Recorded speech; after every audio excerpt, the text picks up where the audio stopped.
விருதுநகர் அருகே கால்சியம் கலந்த நிலத்தடி நீரை குடித்து ஒரே கிராமத்தில் இதுவரை 8 பேர் உயிரிழந்திருப்பதாக புகார் எழுந்துள்ளது.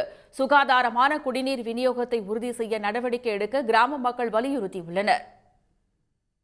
விருதுநகர் அருகே உள்ள குமாரபுரம் கிராமத்தில் 100க்கும் மேற்பட்ட குடும்பத்தினர் வசித்து வருகிறார்கள். ஆழ்குழாய் கிணறு அமைக்கப்பட்டு நிலத்தடி நீரை மேல்நிலை நீர்த்தேக்க தொட்டியில் சேமித்து ஜல்ஜீவன் திட்டம் மூலம் கிராமத்தில் குடிநீர் விநியோகம் செய்யப்பட்டு வருகிறது. இந்நிலையில் குமாரபுரம் கிராமத்தில் கடந்த சில ஆண்டுகளாக 50க்கும் மேற்பட்டோர் சிறுநீரக பாதிப்பு ஏற்பட்டு டயாலிசிஸ் செய்யும் நிலைக்கு தள்ளப்பட்டிருக்கிறார்கள். இதுவரை சிறுநீரக பாதிப்பால் 8 பேர் உயிரிழந்திருப்பதாகவும் கிராம மக்கள் பரபரப்பான புகாரை கூறினர்.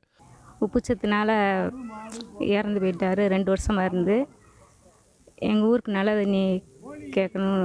வர தண்ணி வண்டி தான் வந்து ஊற்றிக்கிட்டு இருக்கு. தண்ணி அதில் பிடிச்சிக்கிட்டு இருக்கோம். நல்ல தண்ணி கொடுக்கணும். மாவட்ட நிர்வாகம் தனி கவனம் எடுத்து தங்கள் கிராமத்தில் சுகாதாரத்துறை மூலம் சிறப்பு மருத்துவ முகாம் நடத்த வேண்டும் என்று மக்கள் கோரிக்கை விடுத்தனர்.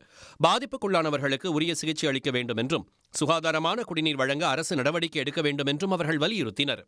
எங்கள் ஊரில் தண்ணி உப்பாக இருக்கிறதுனால நாங்கள் மினரல் வாட்ரு ஒரு நாளைக்கு 2 நாளைக்கு ஒருக்கா 100 ரூபா 50 ரூபா இந்த மாதிரி தான் துட்டு போட்டு வாங்கிக்கிட்டு இருக்கோம். இதனால் சில பேர் வசதி கம்மியாக இருக்கவங்க கூட வாங்கி குடிக்கிறதுக்கு மலைச்சிக்கிட்டு எங்கள் தண்ணியை தான் குடிக்கிறாங்க.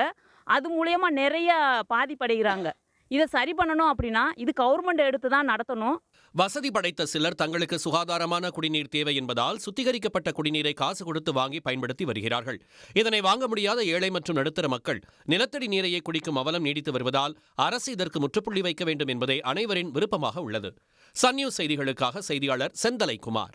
உடனுக்குடன் செய்திகளை தெரிந்து கொள்ள சன் நியூஸ் பெல் ஐகானை கிளிக் பண்ணுங்க.